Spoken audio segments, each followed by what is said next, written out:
নমস্কার বন্ধুরা, feel sport ইন্ডিয়ায় আপনাদেরকে স্বাগত জানাই। কলকাতা লিগে মোহনবাগানের জয়যাত্রা অব্যাহত। আগের ম্যাচ কালীঘাট স্পোর্টস লাভার অ্যাসোসিয়েশনকে 4 গোলে হারানোর পর সোমবার তৃতীয় ম্যাচে রেলওয়ে এফসিকেও হারালো সবুজ মেরুন ব্রিগেড। বৃষ্টি ভেজা ম্যাচে মোহনবাগানের হয়ে গোল করেন অধিনায়ক সন্দীপ মালিক এবং শিবম মুন্ডা।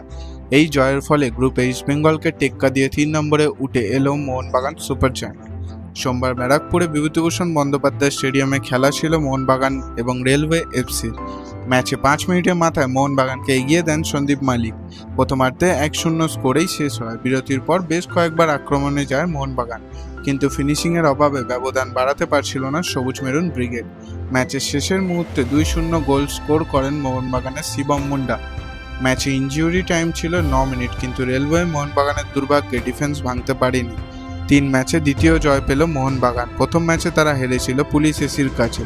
তারপর দ্বিতীয় ম্যাচে কালীঘাট স্পোর্টস লাভার অ্যাসোসিয়েশনকে 4-0 গোলে হারিয়ে টুর্নামেন্টে প্রথম জয় পায় সবুজ মেরুনের যুব তারকারা।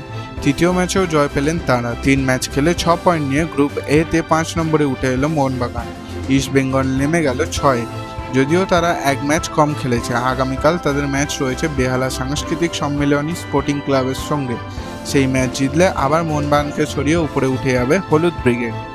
এই ম্যাচে নাটক কম হয়নি। 63 মিনিটের মাথায় দুই দলের মধ্যে গন্ডগোল বাঁধে। মোহনবাগানের সালাউদ্দিনের সঙ্গে হাতাহাতি হয় রেলওয়ে গোলকিপার সুদীপ্ত বন্দ্যোপাধ্যায়।